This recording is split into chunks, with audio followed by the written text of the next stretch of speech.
Star Trek 57, M23, take 2.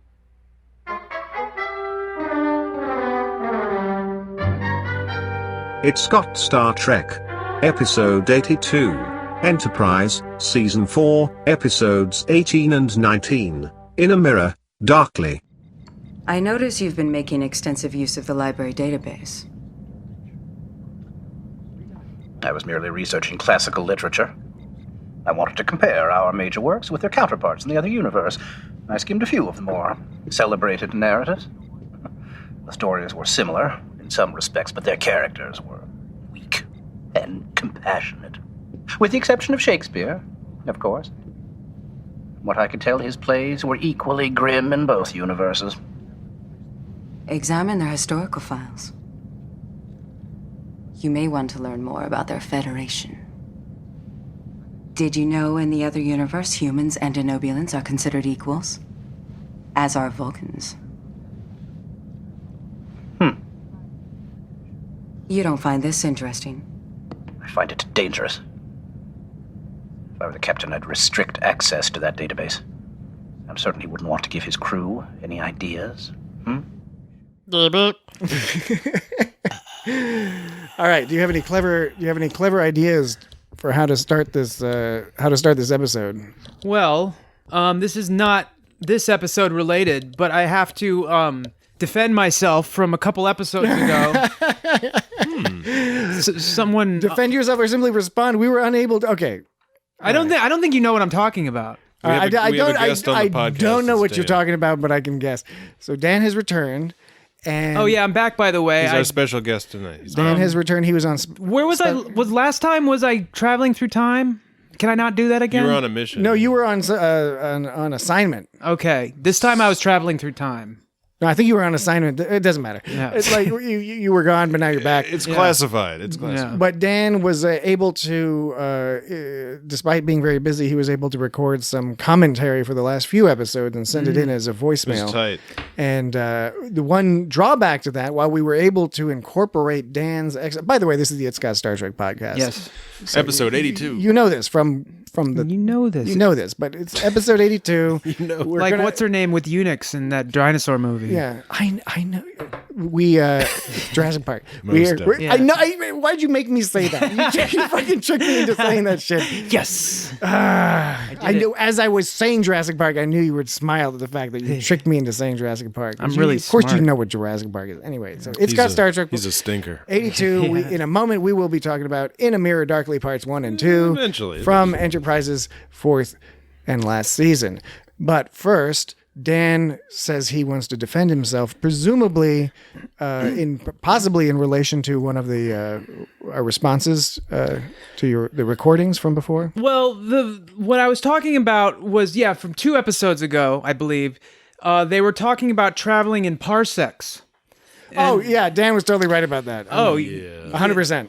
Yeah. Okay. Cool. Okay. So I don't have to because I pulled out all but now the you have to explain it because this is an evergreen podcast and people are picking and choosing which episodes. Picking and choosing. So basically, Dan in the I'm recording picking and made a comment about the parsecs being a measure of. It was based on the light speed. Yeah. So right. So they were saying it's this many parsecs, and I'm thinking why are they using? Because parsecs is an Earth-centric measurement. Yes. And why would because they? It's based on the arc second. Yeah, right. So it's all trigonometry based upon the distance of the Earth to the Sun, which is one astronomical unit, and then 1 arc second is the angle of the Earth to the star you're looking at, and then which is the hypotenuse, and then the long flat side is the parsec. Most definitely. Yeah. So the vinculum. The vinculum. Yeah, Peter Venkman. So I mean, one parsec is equal to about 3.26 light years. So yes, you can convert it to a light year measurement. 100%. But the process with which to get to that value is based upon living on Earth. This was invented. The term parsec is indeed an Earth-centric measure. It was used it before. It was invented 100 years ago or some shit like that. Yeah, probably according to Chekhov, no doubt by a Russian. By some nerds. By some total nerds. All So right. Anything else you need to defend yourself So against? yeah, so why would they use parsec in Starfleet that embraces all cultures? Why would you? Yeah. And why would it mean anything? There's no need to anybody defend else? yourself, sir. Yeah. Okay, It's all but good. it's still better usage than, of course, in Star Relinquish. Wars where it was a measurement of time. When I That was was editing just that bad writing. when I was editing that episode, I heard that conversation and then I looked it up and I was like, fuck. And I was like, well, I'm not going to. So I know sometimes on a podcast, somebody will edit in a little spot that explains, like, actually, it turns out we were incorrect or we want to make a clarification here. I got no problem with that. I would do that. Except usually when I'm editing the podcast, I'm not in the mood to like add work to my Saturday. I totally respect that. I totally. I'm like, I could go and record this, or I could just deal with the fucking fallout. I totally appreciate and respect your position on that. Yeah, So. it was so. All right. So with that, shall we go ahead and get into the meaty goodness The meaty goodness. that is in a mirror, comma, darkly. Which is a biblically derived quote. Mm-hmm. Have something to do with something. Yeah. I looked it up and then forgot. No. Yeah. I mean, what are you gonna do? Did they have mirrors in the Bible? I think it depends on the translation you Depends look on at. the In some of the older translations, it's look in a dark glass, I think. Yeah, Or look through a word. dark glass. A All my glass, Google results right. are Star Trek related. Of course they are, because, Star Trek rules. All right. In a Mirror Darkly, the Mirror Universe episode. It was a bad night in Bozeman. For now, for now, we see in a mirror dimly, but then face to face. That's not the same as that was in Corinthians 13:12. That's the Oh, quote, I snap, believe, dude. but it translates in different manners and mechanisms. And this is a play on it. and there are no doubt high quality podcasts that would No diggity. detail the translation issues related to religious texts. Well, it comes from the writings of the Philology. apostle Paul, and it's basically to have an obscure or imperfect vision of reality. Darkly. That's what darkly is. Darkly is to have an obscure, imperfect So it doesn't vision. entirely apply to this because, as far as we understand, these people are in fact fully real Paul, and just that guy living was in out there, an man. To see- alternate universe. To see through a glass darkly is to have an obscure or imperfect vision of reality. Okay, whatever. Okay, maybe it's referring to Mirror Archer's paranoia Yeah. and weirdness. And a jealousy of himself, Yeah. jealousy of his. Because That even was though pretty it's not you still. I mean, imagine being jealous of your alternate universe There's a self. lot to talk about, but maybe even though it's not a huge part of the episode, which actually makes it weirder, the whole Mirror Archer hallucinating Prime Archer. Yeah. but it's not actually Prime Archer because he's giving bizarre advice. Yeah. It's Mirror Archer talking to himself. I understand why they did it from a production standpoint because it was their chosen solution to externalizing Archer's internal monologue. Yeah. Which is very difficult to do on television when you don't have a narration or something. That was the solution they chose, but it was weird. It was without explanation, and Sort of just happens all of a sudden. it only happens a couple times. Yeah, just a couple, in the second episode. Yeah.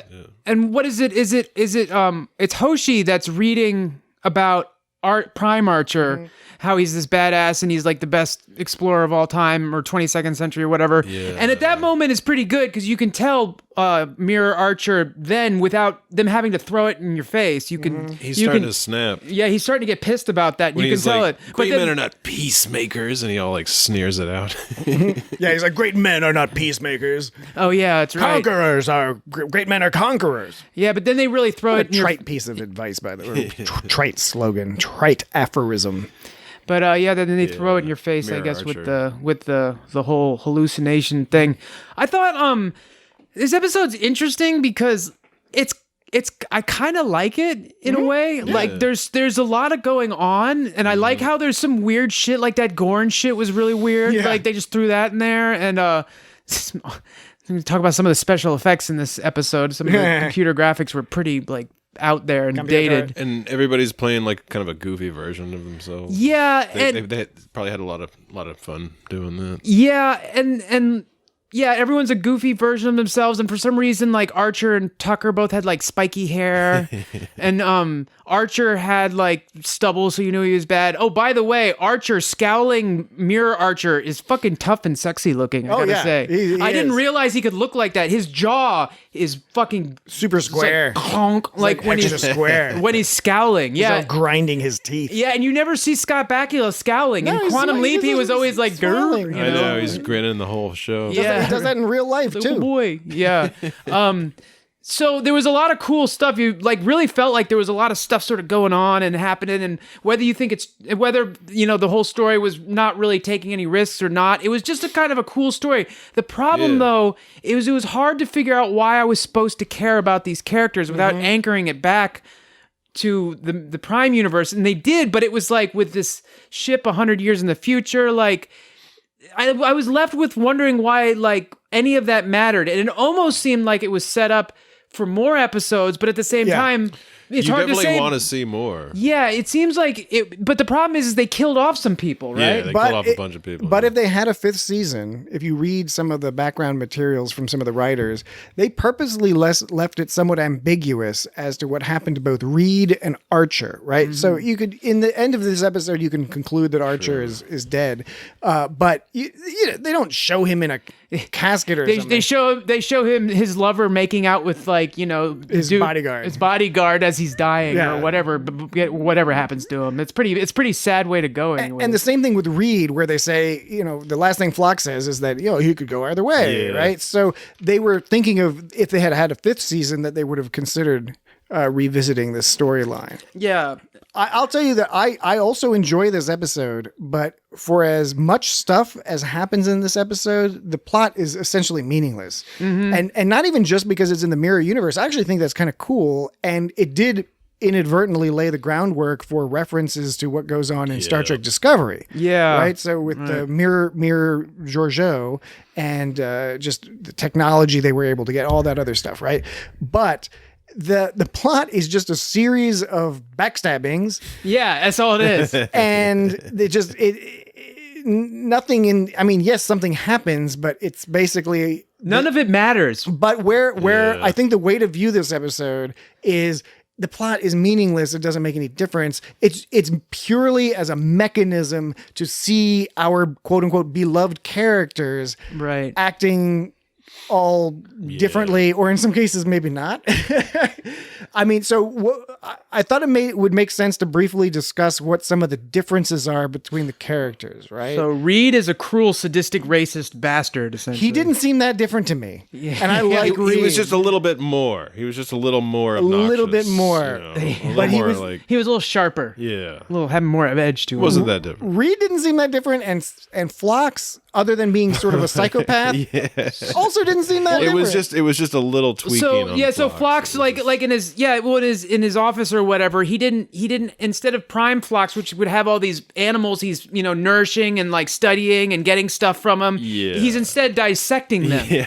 I think one of those is like one of those, what is it, a Cardassian vole or something? Oh, okay. I think the first thing he's dissecting, I don't know what the second thing was. But both Phlox and Reed were sadistic and cruel and liked to torture things. Like that Tholian shit was pretty. Tucker's kind pretty of a bummer. funny. He's all like burned up and crazy. And He's not as like- charming. He's like all like fucked up. doesn't have as much swagger. Well, he's not like hey, I'm Tucker. He's not all Charles Tripp goofy. Tucker the Third. Yeah. He's Charles Tripp Tucker the Third. He's not goofy and uplifting and like lighthearted. He's just really heavy and like dark. Do you want to get this kind of radiation? I just got a little bit. Look at my eye. This is the same shit Captain Pike got, Yeah. but I got less. That's what I was thinking. Yeah. I think the implication is that it's similar to what Pike was irradiated with, but instead of getting completely irradiated, he's just sort of Just one side of the face. yeah. Does he just lean on one side of the warp core or something? Like, why did it? Was that happening like over time, or was it a particular event? I don't know. We will never know. The security and the tactical type peeps are like more like Marines because they have like they have the army ranks because Reed is a major and then Mayweather, he's just a sergeant. He's not even like an ensign. He's a sergeant. And they that's sort of an extension of at a certain point in Enterprise, they added the Makos. I think it was at the beginning of the second season. The Makos were sort of a Marine style or more hardcore group of security people, because it was a result of all their first season shenanigans where they're like going around. They're like, we're going to go around and meet all these people. And they're like, oh man, a bunch of people shoot back at us. So they're like, we need some people who know what they're doing. So it was this was a mirror universe extension, I think, of that conceit. You know, it's right. The whole episode was just a series of backstabbings, and it doesn't matter in the end what really led up to that moment, because it was like Hoshi just ended up poisoning Archer, and that could have happened under any circumstance. There was nothing leading up to that made you question that could happen. I mean, she even like tried to stab him at first to show you that she's capable of doing it. So there was nothing that really, you're right, nothing really connected. It's just that's what these people just do. They're the Terrans, and they're just it's always like, yeah, exactly. They're just looking for the opportunity to backstab. But that is also a fundamental issue. And by the way, I love the Mirror Universe episodes. I tend to enjoy them. Totally. But a perennial issue with the Mirror Universe episodes is this setup for a culture is ridiculous. It seems completely unstable and absurd that your culture is based off of everyone kind of ruining, killing each other. Yeah. And the fact that it lasted so long, because you think like they had some kind of Terran empire for like a good chunk of Earth history, and then like something gets fucked up and they regroup and like they take over the galaxy or whatever. But then they eventually get taken down by Deep Space Nine. The underdogs. But so yeah, the cold open was like it was a badass cold open, though it was ridiculous. It was completely ridiculous, but it was badass.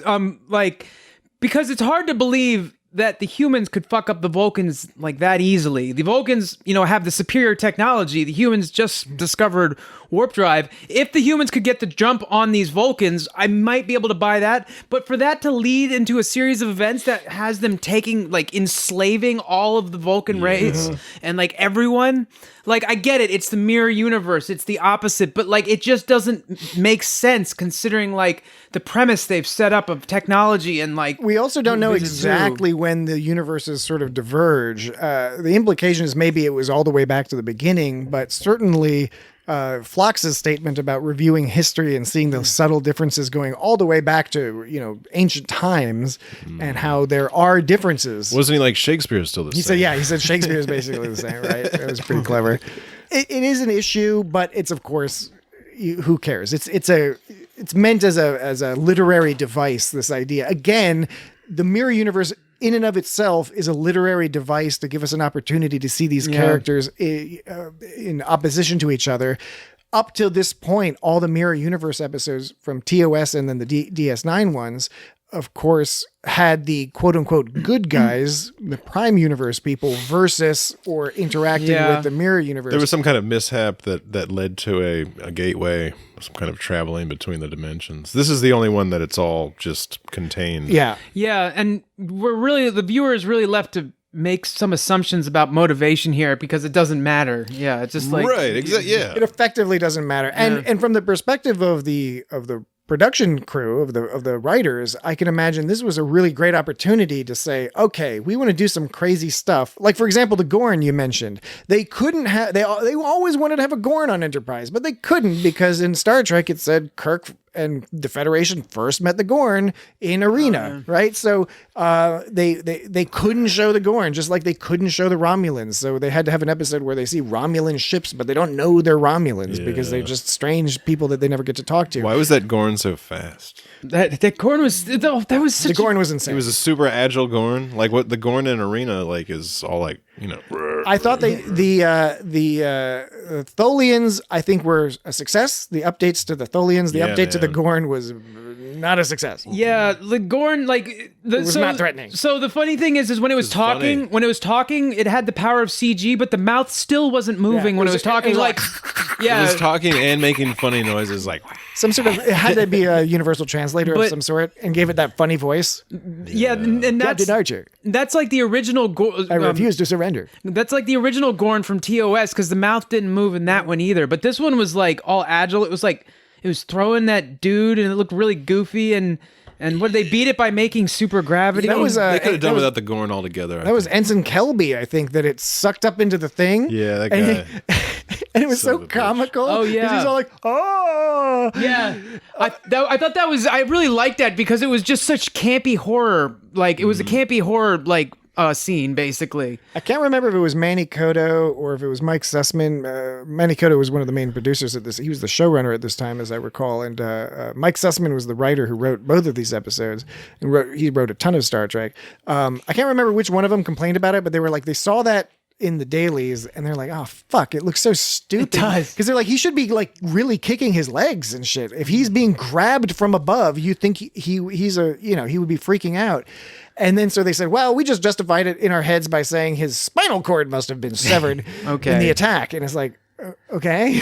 Yeah. Doesn't make it look any less silly. Yeah. You can, that's the problem, is if you just leave all these assumptions to people, it's like, there's nothing showing you that happened. Yeah. So you could say for anything that happens in a show or a movie that doesn't make sense, you can come up with some story to connect A to B, but like that doesn't mean it's like an acceptable way of handling it. But in terms of the whole episode taking place in the mirror universe, I really like that they did that. I thought for Enterprise that was a great solution, and it offered this whole fun opportunity. First with that first contact scene, or the mirroring of first contact, pun intended,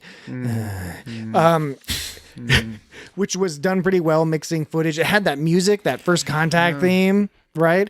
And then it goes into the altered intro credits. Oh, yeah. With that crazy militaristic really music and the So they used footage that Paramount owned of other Paramount properties. There was you saw like there was a submarine janks, and that was from Hunt for Red October. That's from Hunt for Red. Oh, really? Yeah. I recognize that funny. from the movie. Yeah, and then that bunch of F-14s flying around and tanks. They used something from some 1927 movie. Yeah. I There's can't even remember what it was. There's like some old stuff on there. Yeah, totally. It was a weird choice to have that CGI astronaut like on the moon, like that looked so bad.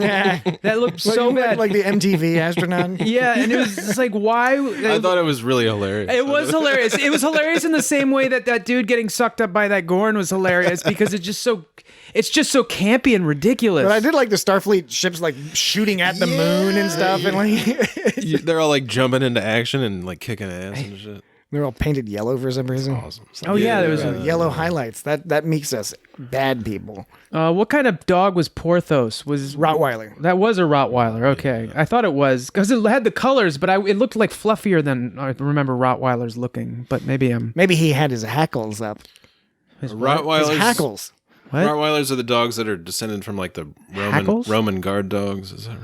Like when a dog raises its hackles.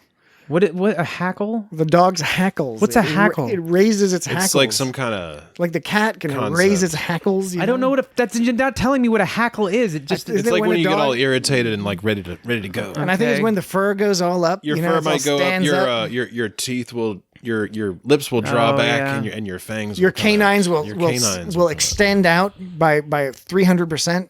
Yeah, this happens all the time. Isn't the Roman? It happens to me like on a daily basis.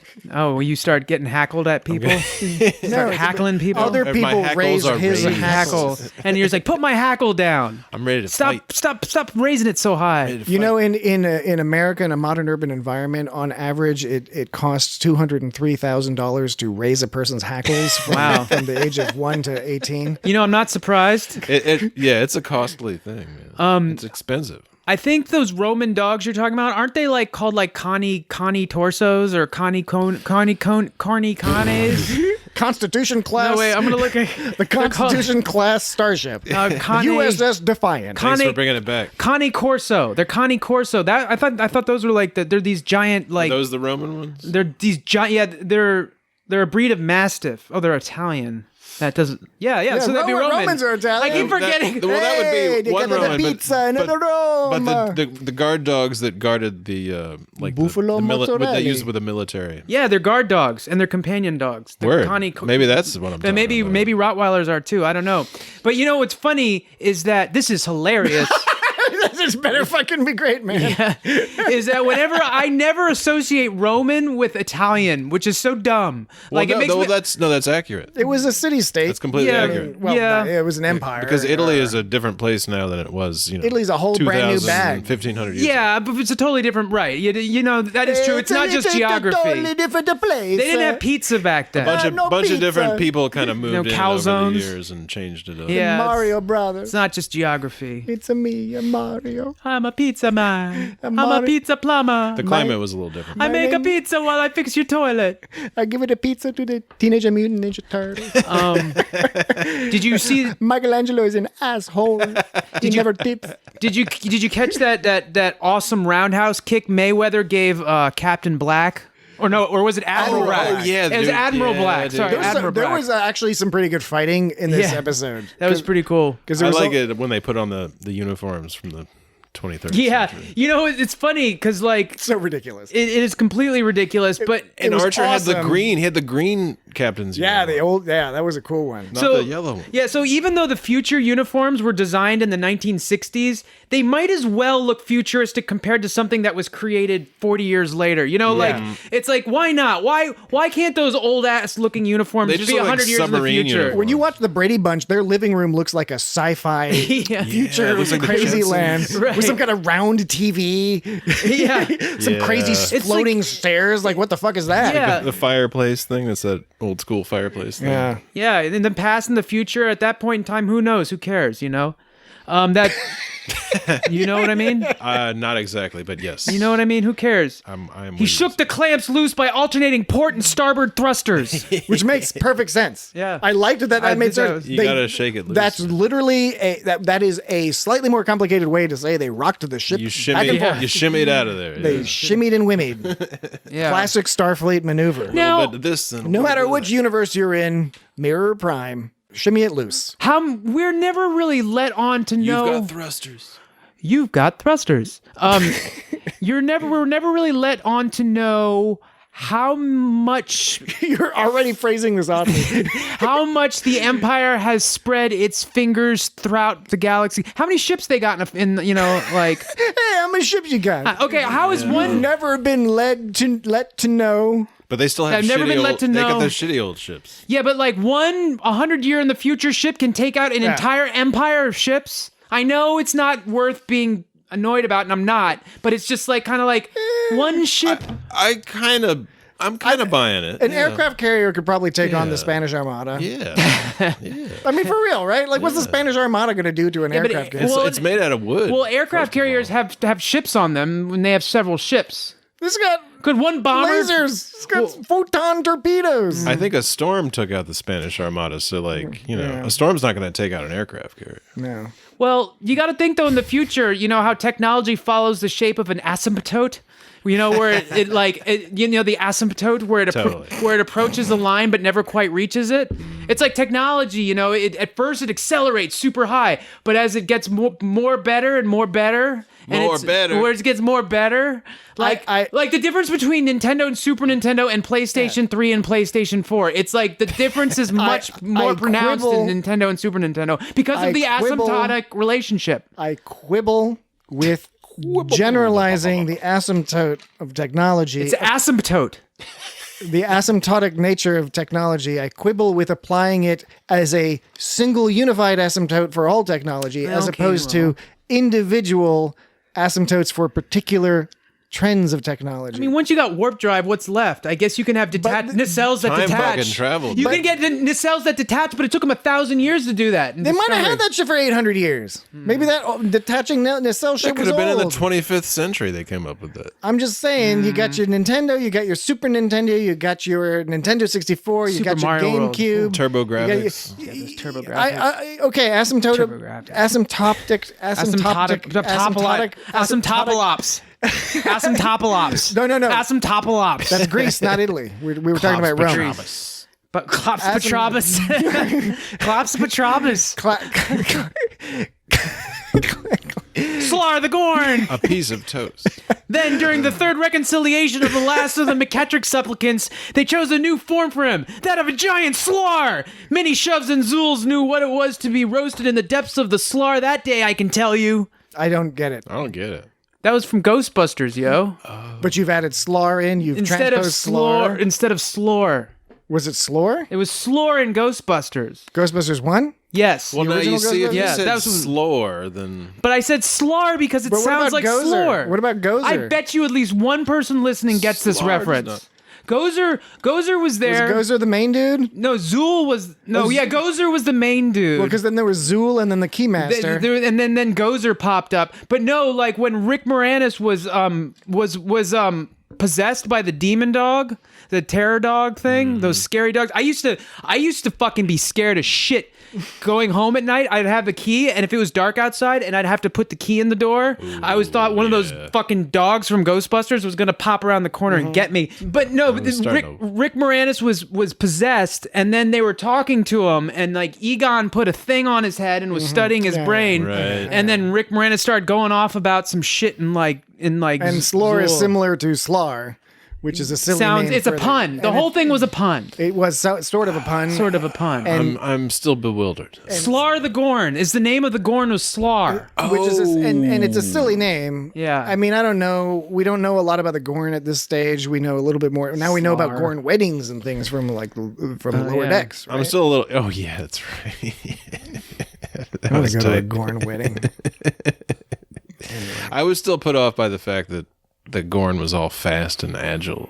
And poorly animated. Yeah, that too. Which is frustrating because the production value on these episodes is fantastic. Because the Tholian stuff is cool. The Tholian update is great. The Tholian weird space laser cage they made that looked like some kind of Atari geometry kind of madness. I guess, and those escape pods, some of them were able to get through those little triangles, right? They got through the gaps, and then some of them got sliced in half. Yeah, right. This is a brutal episode. Yeah, it's fucked up. But oh man, that pain chamber Reed made was bumming me out. Like thinking about that, like Reed was in there for 4 hours. I was like, that bummed me out. And then Archer was in there for 10 hours, and I was sad after that. I was like, oh my god, I'm sad and want to kill myself because I don't. Shouldn't joke about that. And apparently that was really upsetting to people when Charles Triptychus III was filming that. Supposedly it was really hard on him, on Connor Trinneer, and it was hard on the production crew. They were why? Because they were really torturing him for 4 hours. No, but being tortured for 4 hours is one thing. It's much worse than having to pretend to be tortured for 4 hours. But by all accounts, pretending to be tortured for 4 hours is still difficult for people to watch because Connor Trinneer was really good at looking anguished and pained, and it was an all-day shoot to get those few minutes of. It was more than 4 hours. Oh yeah, dude. I was reading something about in Game of Thrones, like there's a scene where this old woman gets waterboarded by the mountain or something. And she said, and like in game, I don't remember this scene, but in the Game of Thrones, she gets waterboarded. According to the actor, she said that she really got waterboarded for that for like 10 hours. She said seems like a bad idea for 10 fucking hours because it's like an all day shoot, and she's just getting waterboarded on and off. Do you think why would you do that? Do you think she still remembers that experience, given the fact that Game of Thrones has been essentially erased from the cultural memory? Yeah. I mean, the fact that you mentioned it kind of threw me off. I watched every season. I watched almost every episode at least twice. It was all anybody could think about for a while. And now I'm going to rewatch. It's gone. Maybe ittle come back. So everyone, go out, get waterboarded, so you have a better perspective. You're not gonna like it. You're not gonna enjoy this. At least not as much as you may have enjoyed these particular 2 episodes of Star Trek Enterprise. Yeah. Which, by the way, is that what we're talking about? It's confusing because this is both like it's a prequel to Mirror Mirror, but it's a sequel to the Tholian Web. Because in the Tholian Web, that's where they deal with the Tholians. But we should discuss that. One of the precipitating events of Kirk getting involved is that the USS Defiant, which was also conveniently a Constitution-class starship, because why build another model? It disappeared. In the future, 100 years in the future, they don't like to have windows on their starships. Do you notice that? That dish, there were like only a couple, there were a handful of windows. Enterprise D is like all windows. They're expensive to put it on the model. And you gotta punch all those little holes and put those little lights in there. Nowadays we got them LEDs. And when you got LEDs, you can have as many little lights as you want. LEDs. I heard that the Death Star has like the trench going around the center because that's how the model was put together. They it was 2 pieces, and they were. I heard that as well. Anyways, you were saying something about Tholians and Kirk, and just that it's funny that this is both a prequel and a sequel. It's a prequel to Mirror Mirror, but it's a sequel to Tholian Web because it explains events that happened in the Tholian Web that were not explained in that episode in terms of where did the Defiant go? Okay, it was thrown into the mirror universe and back in time, right? So it's a sequel in that sense. It's And a it prequel. also references First Contact. And it does reference First Contact as well. So I know there are folks who, when they're watching Star Trek, sometimes even folks who are watching Star Trek for the first time, they decide to watch it in universe temporal order, which is fine. I got no problem with that. But it gets very difficult if you're watching it in that order as opposed to production order, because production order is easy. You just watch it in production order. But if you're trying to watch it in temporal order, then you have to start making decisions about which episodes to watch when, right? Because if technically you'd be watching this one first because it takes place earlier in time. However, it only takes place earlier in time because of the events that happened in the TOS episode. So maybe you should watch that episode first, if you catch my meaning. Yeah. Yeah. I guess the simple version of that is when people are like, should I introduce my kids to Star Wars with the original trilogy first or the prequels first? And what's the answer to the question? The original. Yeah, I would say so as well. Yeah. There's no reason to start with the prequels. No. I'm not even sure you have to ever watch them. You know, You can watch all the animated shows. I would say that Revenge of the Sith, the third one, is like the most watchable one. I think that I view the prequels of Star Wars as being like a baseball game. You don't got to watch go there, it. you just got to have a hot dog and talk with your No, friends. you don't got to watch it. Just read the box score. You know, right. Right? For those three movies, It's just statistics. read the TV guide. Yeah. Kids, there used to be a thing called TV Guide. Read the TV Guide synopsis of the three movies, Used to be a and thing then called TV. watch everything else. Well, the synopsis, I guess they did add a bunch of boring shit that wasn't part of the original story. Anyway. There's some good music. Star Trek. It's a Star Trek podcast. In the future, they can break encryption in a few days. Which is funny because it's like in the actual future, it'll either be in a few seconds or never. Yeah, right. Right. Yeah, man. When the Because, fucking... I mean, they already figured out how to, like, get out into space and go far. Got some quantum encryption. Yeah, when they get this quantum computer shit down, it's going to fuck up all our standard encryption. But they already have encryption in mind to replace it, which is called... Oh, fuck, what's it called? It's called something... I have no idea, sir. Oh, God, I can't believe I'm forgetting the name of it. It's a new kind... I can't believe you even know the idea. Oh, man. Quantum No, I can believe encryption. Quantum computer Dan encryption. has forgotten. I used to know he should this. know. Where's your notes, man? Elliptical encryption. Elliptical encryption. Elliptic curve cryptography is an approach to the public key cryptography based on the algebraic structure of elliptic curves. Yeah, I think that's the one that has to do with quantum computing.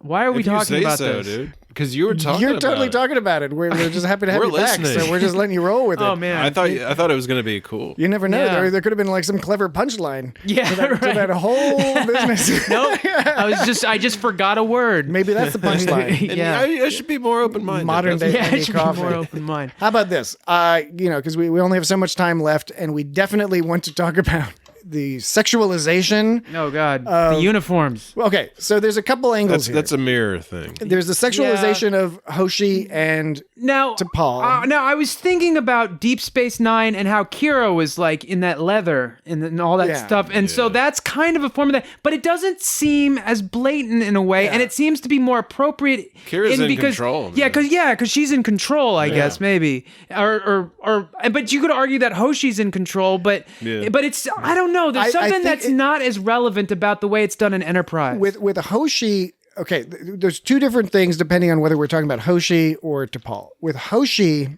I think there's still a debate to be had about this, but the story of a woman exploiting her sexuality in order to gain power or obtain something that she desires is not a new story. So in the one sense, they're not doing anything particularly bizarre here.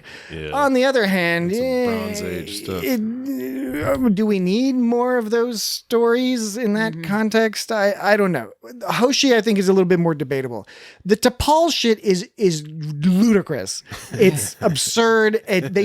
When Hoshi and T'Pol fight, they zoom in on their bellies. yeah. Well, it's the whole midriff janks where it's And they didn't have it like that on the mirror. Yeah. That's true, yeah. And even Kira's leather outfit is like a full leather outfit. Yeah. It's not, let's have her tits hanging out with the zipper. And part of what frustrates me is like, I'm not saying I didn't like it. It makes me mad that I'm like, yeah, okay, I like looking at this because I'm a piece of shit boy. And just reminds us. I'm a boy and I want to look at this belly button. They're just reminding us how sinful we are. Yeah, but yeah, it is. So there was one scene where you could straight up, like, you saw the shot was T'Pol. I'm going to describe this. You're talking about T'Pol's butt crack? Yes, T'Pol's butt crack, because you saw she was bending forward while she was sitting. And it's looking down. Yeah, it was looking down. You could see her butt cheeks. And they weren't showing her butt crack in some subtle way to convey that she's a blue collar worker. And her hair's like all long and like loose. Oh yeah. And the hair was nice. That's much different than the other T'Pol. Did this get She was emotional in this one, and she's emotional, and she's using emotion to try to appeal to people. Mm-hmm. T'Pol, I didn't mind a lot of the T'Pol stuff, except for it was just so difficult to get over this uniform business. So there was the scene with her and T'Pol and Tucker, and Tucker's like, I did you a favor once, and T'Pol's like, we agreed never to discuss that, and Tucker's like, and I haven't, and she goes, I'd hardly call it a favor. You enjoyed yourself. And Tucker goes several times, as I recall. They could have stopped it right there, and you would have pretty much picked up on the fact that they went at it. Yeah, but then he goes on to say, so how many years is it until Ponfar comes around again? I thought that last line was unnecessary, and they were just kind of like hammering it in your face at that point. Like they should have left that. Everybody knows what was going on there. Yeah, it was Ponfar. Yeah, it was. They didn't need to like beat it in your face like that. It's similar to the Archer hallucinating Prime Archer thing. It's kind of like, was this fully necessary? Was there another way to convey these emotions, via acting or something? So Archer's whole plan was he wanted to like go to the Tholian thing, and that's why he beat up Captain what's his name? Forrest. Captain Forrest.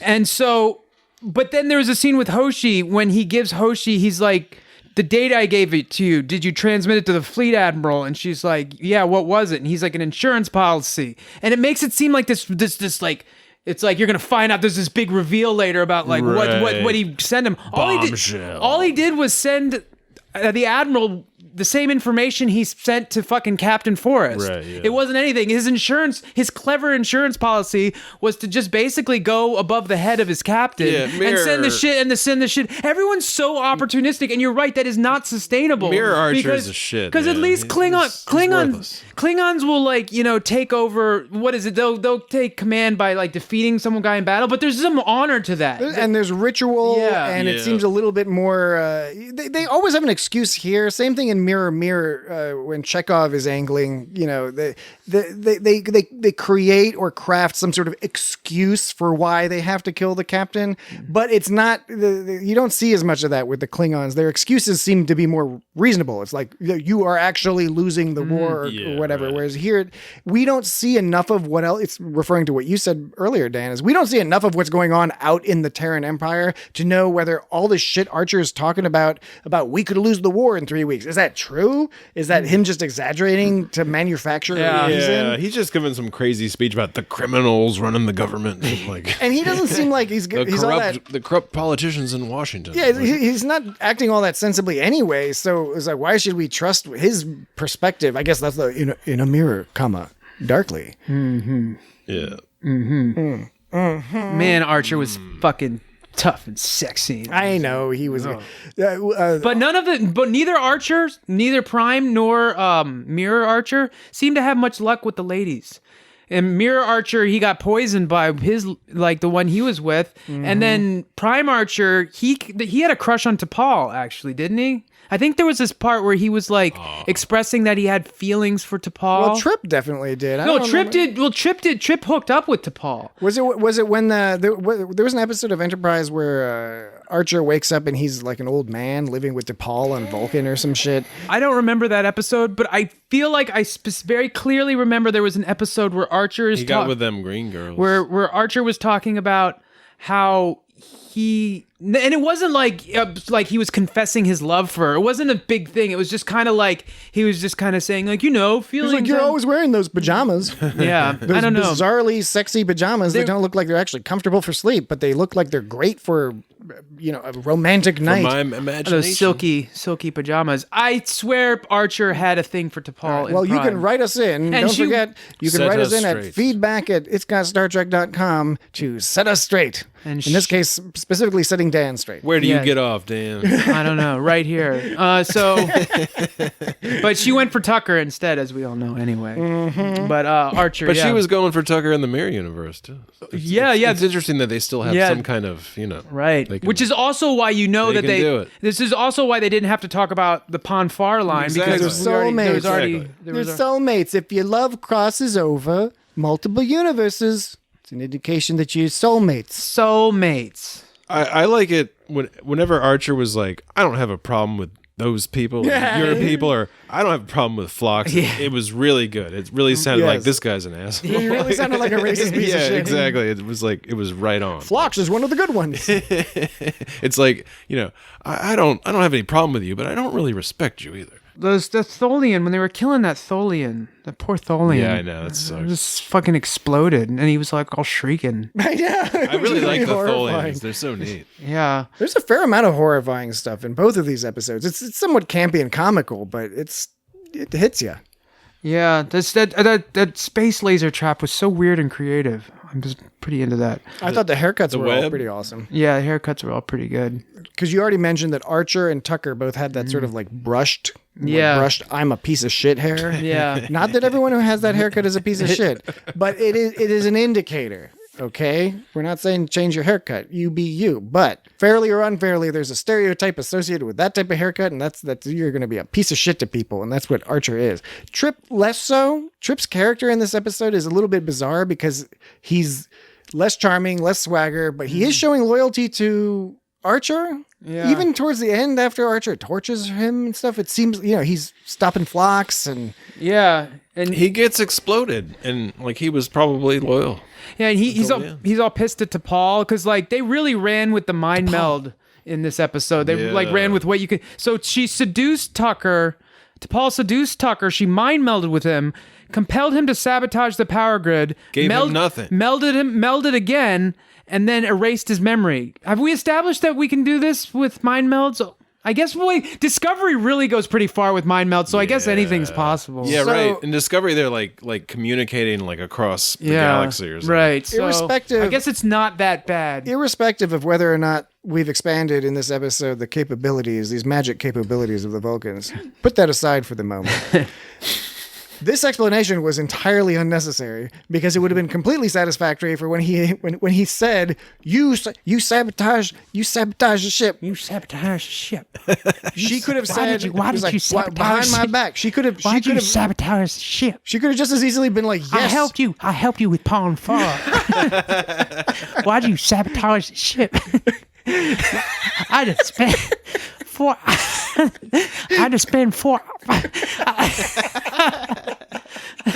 Charles Trip Tucker the third." I just spent 4 hours.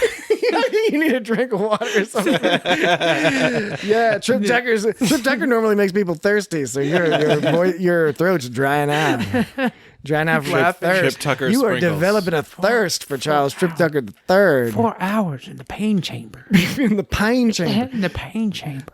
But this was not necessary. T'Pol, we would have bought the fact that T'Pol could have indeed surreptitiously sabotaged the engine while distracting. Yeah. Why And not? the cloaking Yeah, why device. did they have to make it so that oh no, Tucker has to deal with the fact that Yeah. he It's a hat betrayed on a hat. It's a hat on a Yeah. hat, right? And the reason it's a hat on a hat is because they already had a clever twisty ruse that I actually thought worked really well, which was the cloaking device stops working and a bunch of other systems stop working, and Archer is all like, "Fuck, some piece of shit. What the fuck? Some piece of shit just fucked up my shit. Fix the cloaking device." And so he gets everyone putting all their attention on the cloaking device because he's convinced some piece of shit has sabotage the cloaking device to stop him from his mission. When in fact, we then find out, that was T'Pol being quite clever, using her clever Vulcan mind to distract Archer with the cloaking device, while also simultaneously, which is an unnecessary construction, I apologize. You do not need to say also and simultaneously. Also, I'll pick that one. Also. Meanwhile. Also. Well, you're putting emphasis on it. Exactly. So. Also, T'Pol also takes down the internal sensors, which is what she really wanted to do so that she could free Captain Forrest. And so that is a cool film noirish type kind of heist movie twist. And then there's this extra one with all the mind melds that takes a long time to explain and pushes the boundaries of what we know about mind melds and is completely unnecessary because it would have been fine if she had just been like, yeah, fuck you, you're so stupid. And you're so stupid, fucking you didn't so even see stupid. it. I just did it and you're stupid. It's because I used the fact that you got one bum eye with your flappy radiation skin and like you didn't see me you would have seen me out of the corner of your eye, but you don't have a corner of your eye because your eye's all fucking melted. You got one eye, bitch. Now, and that explanation didn't really work, but it's that kind of line of like storytelling thinking that they have is why I kind of like the episode, because they just throw all this arbitrary shit at you in this episode. All this stuff happens. Like, yeah, for some reason there was like the Gorn. What was he? He was the slave master. He was a slave master because they were salvaging the ship. Yes. And so the Archer's crew is going to steal their salvage. And so for some reason they're sneaking around. So you spend 5 minutes with this Gorn, and then it comes and goes. And they were punching those aliens in their weird alien faces. That blue dude. Yeah. That was another upsetting scene. That was really upsetting. That was horrible. He was so miserable. I know. He was having the worst time of his life. The Tholians didn't treat me this bad. Mayweather was just beating the fuck out of him with and he has his cool earring and he has a cool haircut too. He's got that. Oh yeah, he had that cool haircut. The best part was I was reading about the behind the scenes, and they said they decided to make Mayweather. One of the reasons they decided to make him Archer's bodyguard is they wanted to give him, the actor, more opportunity to act. They said they wanted him to be a bigger part of the show in this episode. Because he's not always really on the show. They really underused him. Yeah, he's always just kind of positive and plucky and kind of like, hey, I'm Mayweather. I'm happy. He's on the bridge. The gag is they did not use him more in these two episodes. Right. He still has a couple of key scenes, and he has a presence, so you notice him. But it's disappointing. He's not really utilized more. He's just a sergeant. All he's doing is beating the fuck out of people or saying yes sir. Or trying to like be brown nose Archer. Archer was all like, "Dude, you got the job. Yeah, don't talk yourself out of it." When Archer was shooting on that Vulcan ship and T'Pol was all upset, and that Vulcan said that the emergency bulkheads were engaged. What does that mean? What is an emergency bulkhead? What does that mean? Exactly. That's a very good question. I know what the emergency bulkheads are. I thought bulkheads were just like big things that sat around in the cargo bay. It's modeled after submarines or also other Navy vessels, but particularly submarines. The bulkheads, you have basically the doors that go in between the rooms and shit. Oh, so like when the one room in the submarine is flooding, you close the bulkhead to prevent it from. Then the flooding doesn't get through. Okay. And in space, similar, but flip it and reverse it. They would just call it. You don't want the air to go out. In the 24th century, they would call it something different. The emergency bulkhead. In the 22nd century, they call it. They call it emergency bulkheads all the time. Really? Okay. Well, didn't somebody in TNG? Is it on TNG? Bulkheads are all over the place. Wait. In TNG, didn't someone become disabled because a bulkhead fell on him in TNG? Well, I thought that happened. Worf. Oh, yeah. But that was just a barrel. Wait. I thought a bulkhead fell on him, and that's why he wanted Riker to kill him or something. No, a barrel fell on him.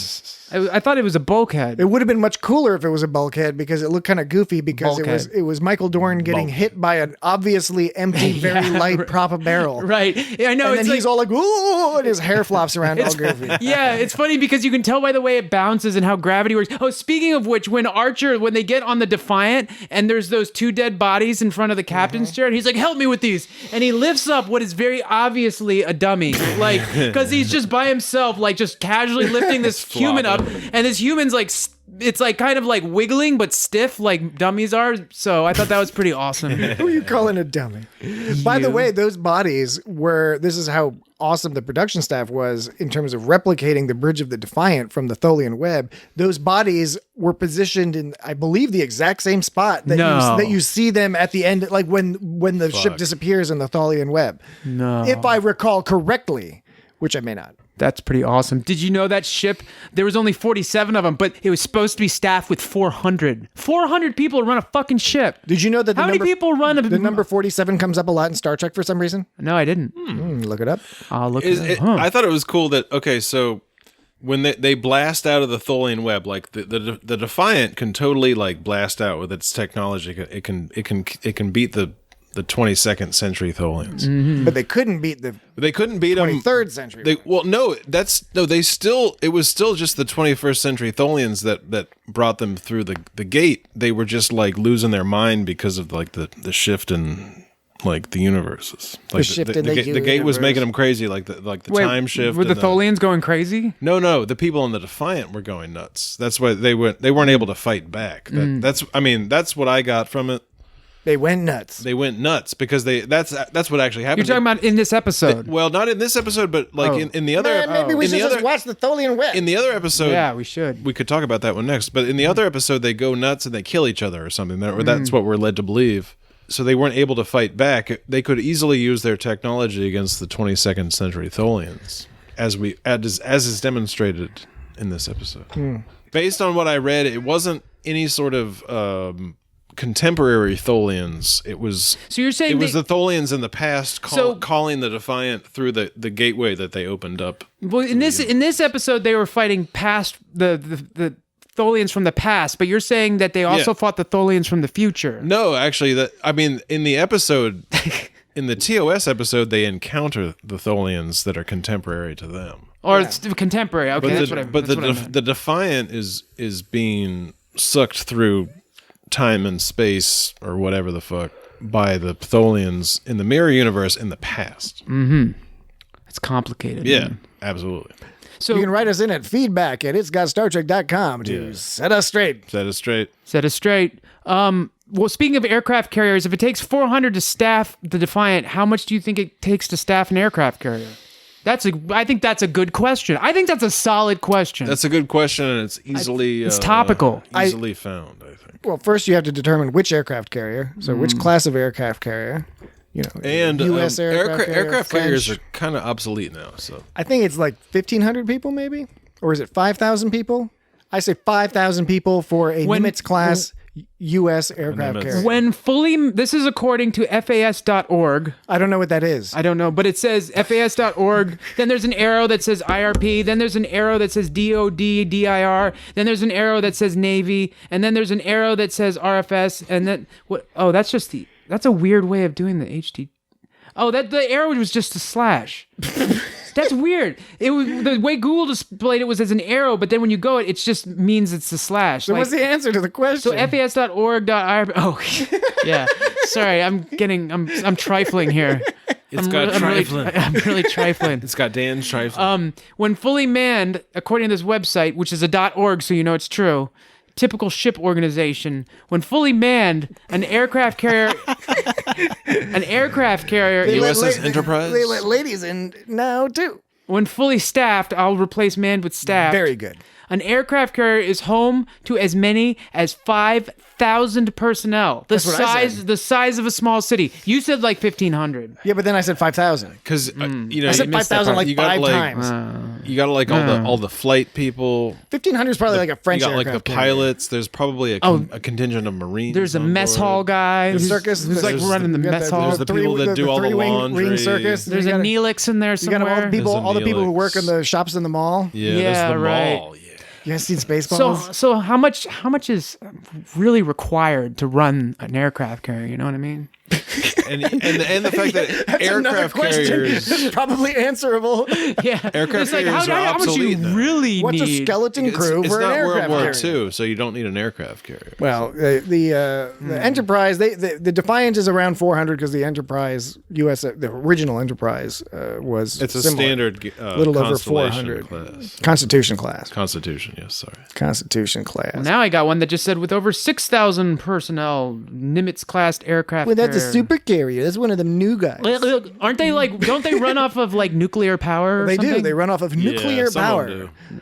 Most of them have at least, I think, 2 nuclear power plants. Could you but imagine- possibly more than that? Could you imagine the propeller that runs that thing? Yes, I could. It's a big old I saw a picture. propeller. I've No. never seen one in person, but I've seen I a bet picture. it's on so the internet. fucking big.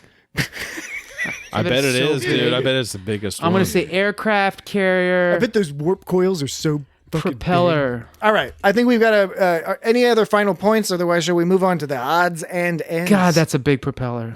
I think we're good, man.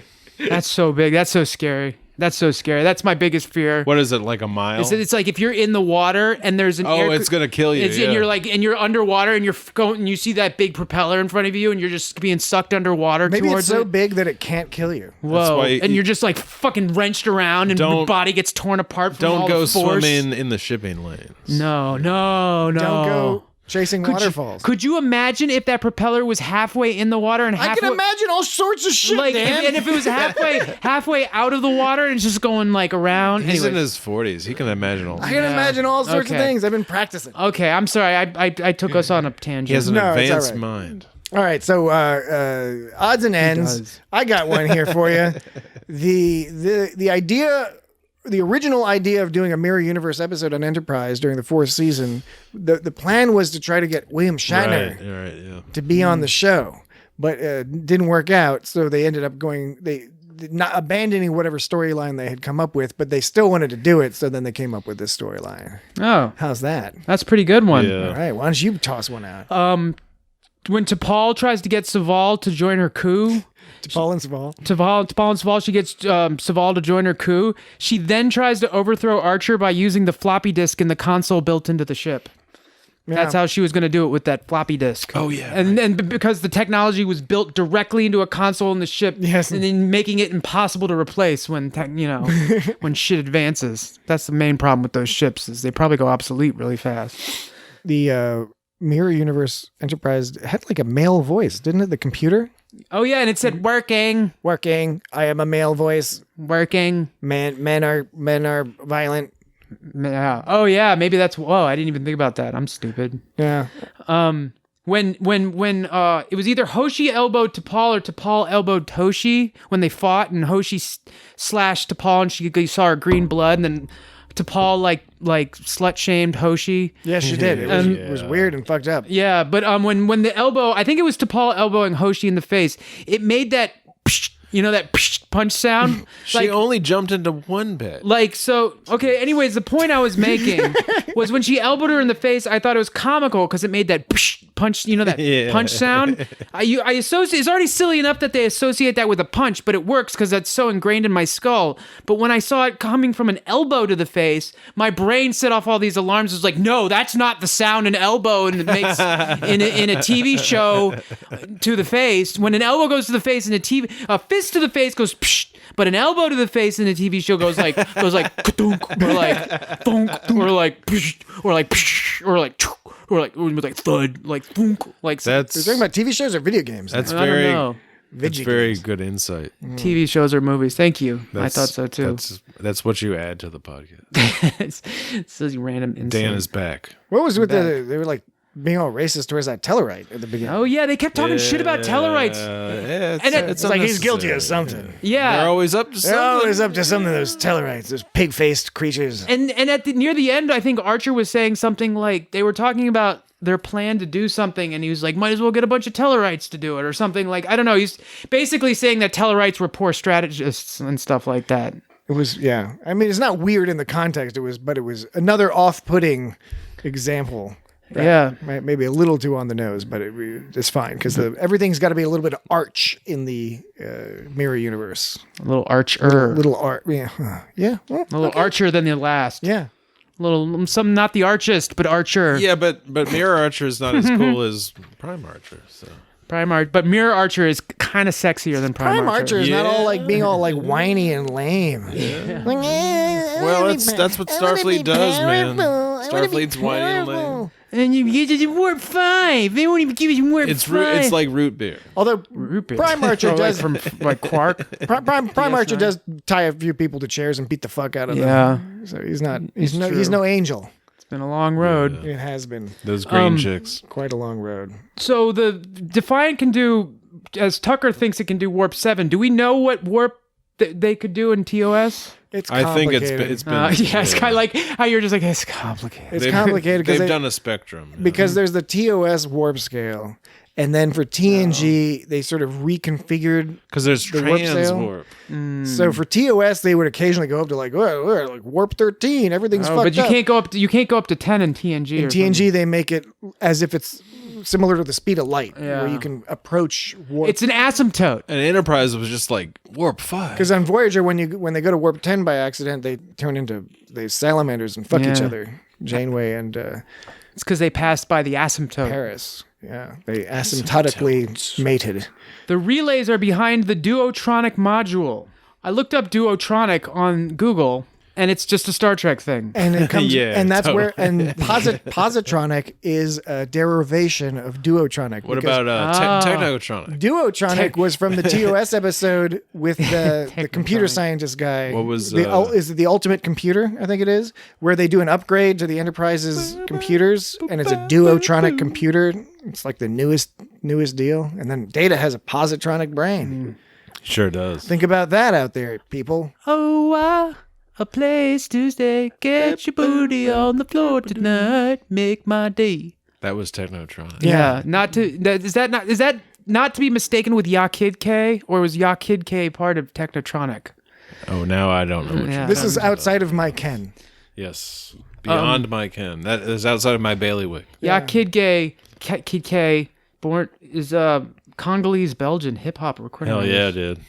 It's the Duotronic computer system, and the Federation was revolutionary technological advancement, which was designed and developed by Dr. Richard Daystrom. Yeah, That's where the Daystrom Institute comes from. in 2243. Hearing the TOS bridge sounds is delightful no matter the context. Yeah, it's always awesome and it's always appreciated. And it's funny, did they not colors. have communicators in Enterprise? They had communicators. They just made them a little bulkier. But it seems like they used the future communicators. Yeah, and they also got the future phasers. They as like opposed those, to the phase they like the pistols. future Clamshells. Yeah, they like those. I like that Mirahoshi number. thinks that Prime Archer looks like a total nerd showed. And what's great about Linda Park's acting here is that it's not just that she's sort of she's like, oh, he's a loser. She really sincerely, she just glances at the picture and immediately her face is just like, oh man, that guy sucks. So that scowl really does a lot for him. What was the name of that Vulcan ship? It was the Avenger. Was it the Vulcan ship or was that just the other ship? Might have been the other ship. That was the other Federation ship. Well, so- I don't know that we ever hear the Vulcan ship's name. The Vulcan ships all have those like that ring style. Yeah. Weren't there Vulcans on the Avenger? Yeah, Saval was on there. Saval was on. Yeah, so right, that's what it was. The Saval, He was right like the before science officer. when the Avenger got shot and it blew up. Right before it blew up, there was that awesome shot of Saval surrounded by fire, going like, "Oh!" It was like Gary Graham. It was awesome. It was like he's just like burning in fire, and he's like, "Oh my god!" Yeah, it's fucked up. Oh, Both of these episodes are pretty fucked up. yeah, that was pretty cool. That was badass. I could have told Reed or Mirror Reed that whole communicator thing was a trap. Communicator. That communicator thing was a trap. Communicator. Malcolm Reed, that communicator thing was a trap. That communicator. They was put a trap. communicator. It's a trap. That communicator was that communicator. It's a communicator. What the fuck? It's a communicator. Hey, Reed, that communicator. Hey, Reed, that communicator was a trap. Communicator was a trap. You know what I'm saying? Though, Chip right? Tucker the Third. Chip Tucker third. The Reed seemed all surprised. He was like, "It's a trap," and then they got blown up. It's like, it's a trap. He put a communicator down that had was broadcasting a false biosignature. Yeah, and it's all. Of course, it's a fucking trap. And it's beeping. You're walking up to it. It's beeping. The first thing that like bomb squads do is it's like when people see in an airport and something's ticking, you call the bomb squad. Get the fuck out of there. Yeah, right. Should have sent Porthos in to go check it out. Yeah, Porthos would have eaten that shit, and he would have taken it good too because he's a good doggy. All right. Any other odds and ends? Apple Podcast. Apple Podcast. Apple Podcast. Apple Podcast. Right, we've gotten to the part where we say Apple Podcasts and iTunes. Apple Podcast. These are places you can find the podcast. I thought it was actually it summed up the attitude of the sort of Terran dark universe was Archer's line at the end when he was said. Referring to like when he was being the emperor and he was referring to then Hoshi was like, do you think they'll follow you or something like that? And he's like, they're loyal to the emperor. They don't really care who it is. Mm-hmm. And so that's pretty much sums up the attitude of everyone in that shit. It's like, they don't give a fuck what's going on as long as their shit's in order. And they will fucking, everyone else can die as long as their shit's in order. That's and they're how getting empires on top. work. Yeah. Yeah. All right. Anything else? Otherwise, we can do the whole social media thing where we tell people to like and subscribe. Oh, God. Various social media things. Like and subscribe. I will say Apple Podcasts. That's all I'll say. It's got Star Trek. All right. So we've got a variety of ways that you can communicate with us. You can interact with us. One of those ways. You know them all already. Yeah, you do already know. We're not them. going to even It's say feedback at itsgotstartrek is email. We do like getting your emails with positive affirmations. Those are fantastic. Twitter at It's Got Star Trek. Instagram at It's Got Star Trek. Facebook, type in It's Got Star Trek or at It's Got Star Trek. Whatever you want to do, you'll find us on Facebook. You can follow us there. YouTube, It's Got Star Trek. You know what we have that Star Trek doesn't have? It's the internet. Star Trek doesn't have the internet. Totally don't have the internet. I know. What's up with that? They just have a bunch of computer databanks. What a bunch of jerks. What a bunch of jerks. Computer databanks. Like the whole plot around just which season 2 of Discovery was like about just a giant mainframe. Well, essentially. Yeah. Which is kind of like an old school idea. And in season 3, it still involves like dealing with like interacting with the mainframe. In order to, like, anyway. So you're right though. That's funny. That's clever. What you said when I said we have not as clever as the internet thing. Your thing made more sense. But what are you gonna do? All right. Yours was more of a punchline, and we're all about punchlines around here. We also have a website, and the website not to be mistaken for a crucial kick line. .itsgotStarTrek.com. That's the website, and there's all sorts of cool stuff there. YouTube. I mean, YouTube's good. Go follow us on YouTube. Like they say, go fuck yourself. No, don't go fuck yourself. We like you. You guys are nice. You're listening to our little program here. Go fuck yourself and then listen to the podcast. And, we're not doing that whole aggressive, like, oh, fuck our listeners, and then they'll have a love-hate relationship with us. No, it's a love-love relationship. We want to thank you. We want to be inappropriate with you. We really, really do. and you can facilitate that on our social media or via email or follow us on YouTube or Facebook or whatever. I think you can go to Apple Podcasts. Yeah. I think I thought you were going to say I think you can go to hell. I thought Patrick was going to say go fuck yourself. I thought you were going to say I think you can go to hell. I don't say that anymore. I think you got to do some self-examination here, Dan. I know. I used to say that a lot, yeah. and I decided to not projecting a lot of negative because there's no such I am place. projecting. No such place as hell. And it isn't just Apple Podcasts. You can find us on all the great podcast providers like Google Podcast and Spotify and Stitcher and all that. Stitcher? Yeah, it's everywhere. Hardly knew her. If you had to... Stupid. I know, of course it's stupid. This is a stupid podcast. Jesse, if you had to swim... That's what we're selling here. If you had to swim, like, submerged in diarrhea all day, that'd be like hell. Yeah. So you could just tell someone to go do that. So, do you have scuba gear? Why don't no scuba gear. Why don't you go swim in diarrhea without the scuba gear? Well, then you'll just drown. Well, you hold your breath and then you like. Hold your breath and shit, motherfucker. Go hold your breath and shit. That's pretty good. We kept it classy. For, Go hold your breath and shit. Until the end. for the bulk of this episode. We apologize Bulkhead. You bulkhead. for the end bit here. You bulkhead. But I think with that, we hope you enjoyed this episode. YouTube. I've said YouTube like a million fucking times.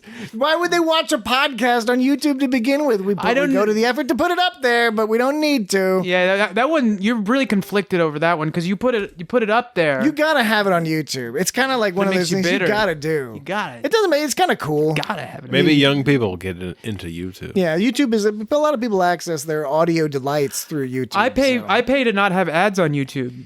It originally began because Good for you, money bags. No. Well, let me tell you. You think the average audience member can afford has the discretionary income in order to pay to not only to not have ads, but to not have that fucking pop-up that YouTube just pops up every fucking day. It's like, you want to try a 3-month subscription? Oh yeah. Right. But even if you have try this shit, even if you have the subscription, it'll tell you need to get this other kind of live TV YouTube. It's like, no, don't.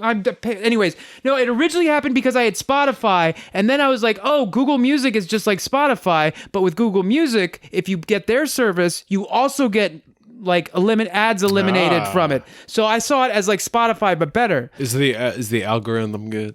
I mean, if you type in like a band, do you get that band or you just get like other bands? You usually get that band. But the playlist usually it's the same problem where the playlist they tend to play the same shit. But now YouTube recently switched to YouTube Music, and I'm still feeling that one out. I don't know.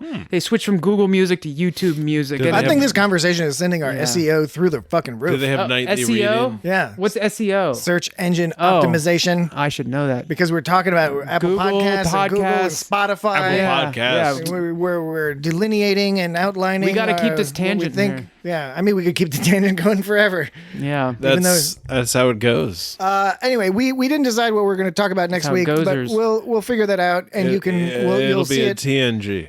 I don't know. No, not necessarily. Didn't we just do a TNG? Yeah, we did. I thought you suggested we should do the Tholian TOS, Jesse. We could totally do that. I did, yeah. All right, you want to do that? I'm all over the You want to lock yourselves into the Tholian Web? I'll fuck that shit. Okay. So, welcome back. All right. We just decided, ad hoc decision. We'll do the Tholian Web next week. TOS. Can't remember which episode or which season. So look it up. It's at the end. Yeah. Look it up, and we'll discuss that next week. And in the meantime, we wish you all the best. Wish you the best. I hope you have a good week. We hope everything in your life is just steady state. Stay out of trouble, but don't forget to take risks. Get vaccinated. Do all the things that you think are appropriate to do based on the context of your own particular cultural, political, ecumenical beliefs, whatever those might be. Yeah, that's cool. Whatever keeps you listening to this whatever blows your dress free podcast with no ads. Anyway, we'll sort that out in the future. You should speak to Captain Archer about a promotion. Well, you're his first officer. You could talk to him for me. Why would I do that? I did you a favor once. Agreed never to discuss that. And I haven't. Hardly call it a favor. You enjoyed yourself. Several times, as I recall. So how many years is it until your Bonfire comes around again?